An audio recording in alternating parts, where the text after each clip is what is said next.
Bienvenidos a la clase de Español 1. Este es capítulo 11, lección 28, Prohibita, y 29, Introducción. This is Spanish 1, chapter 11, lesson 28, quiz, and then lesson 29, introduction after we finish the quiz. So what will we be doing today? Well, of course, you'll be taking the quiz. And then after you finish the Prohibita, we will be taking a look at the introduction to lesson 29. We'll be going over our occupation vocabulary. We'll be looking at our next verse, Mateo 4:19. Again, we'll be reviewing a little bit of information about Peru. We'll be talking about school in Hispanic countries, the pronunciation of the vowels, or the consonants C and G. And then we'll be talking about, again, our cognates I-Z-E words and changing those to Z-A-R words and how easy that process is. So let's go ahead and get started today.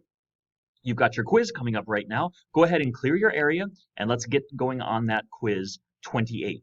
Go ahead and pause the video, take that quiz, and we'll get that graded for you as soon as you get that done. So pause the video and get started now.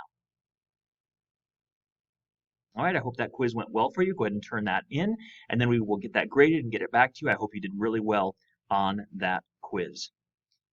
Now that we're finished with Lección 28, let's go ahead and begin Lección 29, lesson 29 of chapter 11. We're still talking about Peru. Remember several things that we've reviewed about the country of Peru. The country of Peru is divided into three specific areas. We've talked about La Costa, that is the coastal plain area, La Selva, that is the tropical forest or the jungle area, and Las Montañas, that is the Andes Mountains. So those very three specific areas in the country. If you have not yet watched the video on the top 10 reasons to visit Peru, I hope you'll take a second and look through my playlist and watch that video. You'll find it to be very, very interesting. But do make sure that you are reading through that information in Página 231, that you are responsible for that for the upcoming quiz and test. So know that Peru information there from chapter 11. Let's review our verse from lesson 28. Our previous verse was Primera Corintios 15:3b. Say it with me with the reference before and after. Primera de Corintios 15:3b. Cristo murió por nuestros pecados conforme a las Escrituras. Primera de Corintios 15:3b. Our new verse for this lesson is Mateo 4:19. That's Matthew 4:19. Y les dijo, and he said to them, Venid en pos de mí, follow after me, or come after me, y os haré pescadores de hombres, and I will make you fishers of men. Venid there is from the verb venir, to come, and that D at the end makes it a command. Venid en pos de mí. Mateo 4:19. Let's take a look at that and see if we can find some missing words. ¿Cuál palabra nos falta aquí, clase? La respuesta es hombres. Men, hombres. Y número 2, ¿qué palabra nos falta? La respuesta es pos. En pos de means after. Venid en pos de mí means come after me. Número 3, ¿qué palabra nos falta? La respuesta es pescadores, fishers, pescadores. ¿Y aquí? ¿Qué palabra nos falta aquí? This is that command word that we talked about. Venid, venid, come. It's from the verb venir, venid. ¿Y aquí? ¿Cuál palabra nos falta? La respuesta es haré. Haré is the future form of the verb hacer. Haré means I will make. Haré, I will make. I hope you're reviewing that verse. Let's look in your textbook, en página 238, 238, at the reading here. ¿Cuáles son tus planes para el futuro? What are your plans for the future? ¿Quieres ser mecánico? Do you want to be a mechanic? ¿Médico? A doctor? ¿Pastor? A pastor? ¿Abogada? ¿Profesora? ¿Secretaria? A lawyer? A teacher? A secretary? 5 jóvenes, 5 Peruvian young people, 5 jóvenes peruanos, hablan de sus planes para el futuro, speak about their plans for the future. So we have 5 people here in this reading. We're going to talk just a little bit today about the very first part of each of these young people's plans. So we see Mario Baez, quiero ser mecánico. I want to be a mechanic. So Mario Baez wants to be a mechanic. Ramona Payano, quiero ser secretaria. I want to be a secretary. So we've got Mario, who wants to be a mechanic. We've got Ramona, that wants to be a secretary. The third person, Pablo Trinidad, tengo mucho interés en los asuntos legales. He has a lot of interest in legal matters. So he's probably going to be an abogado.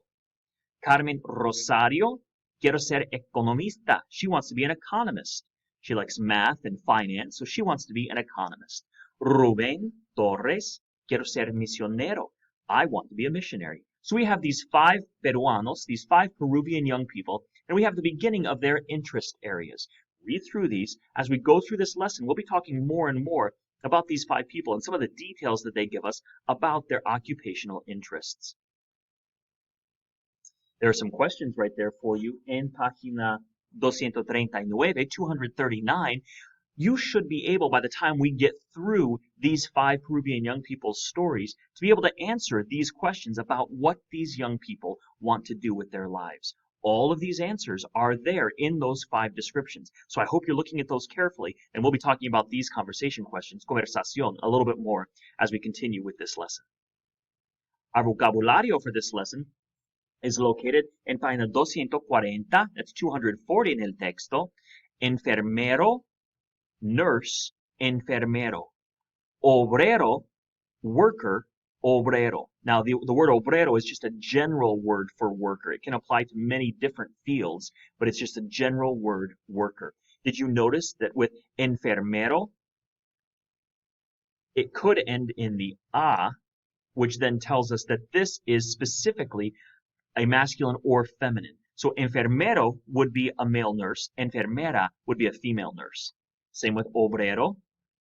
Empresario or empresaria is a businessman. Again, notice the o or the a there, that it can be either or, masculine or feminine, depending on the person who you're talking about. Aeromozo or aeromoza, that is a flight attendant. Mecánico, a mechanic. Maestro or maestra, a teacher. Secretario, secretaria is a secretary. Médico is a doctor. Abogado or abogada is a lawyer. And ingeniero is an engineer or ingeniera. I hope you're reviewing those vocabulary words. Of course, those are up on Quizlet for you as well as you're working through your language lab for this lesson. Make sure that you're reviewing your vocab and the grammar principles from this lesson. Let's talk a little bit about our pronunciation principles for this lesson. We're going to talk about the letters C y G. Now, these are 2 consonants in Spanish that have a little bit different pronunciation guidelines. The consonantes C and G are pronounced differently depending on the vowel that follows that consonant. If the letter C or G is followed by A, O, or U, then they will make the hard sound that you would expect, K or G. So it would be ka, ko, ku. Or with a G, ga, go, gu. But be careful. If a C or a G is followed by an E or an I, then that C or that G will be its soft version. So it would be se, he, si, he. In order to keep that hard pronunciation sound, k and g, we have to add a U. And you see that demonstrated right here. If the C or the G is followed by an E or an I, then the C would get changed to QU. That would help us to keep the K and ki. And the G would get changed to GU to practice, to keep the ge, gu sound. Practice these words after me. Ka, ke, ki, ko, ku. Ka, ke, ki, ko, ku. Same thing with the G. Ga, ge, gi, go, gu. I hope you are repeating those sounds after me. It will help you to learn your pronunciation. Did you notice with K and ki, we had to change the C to a QU.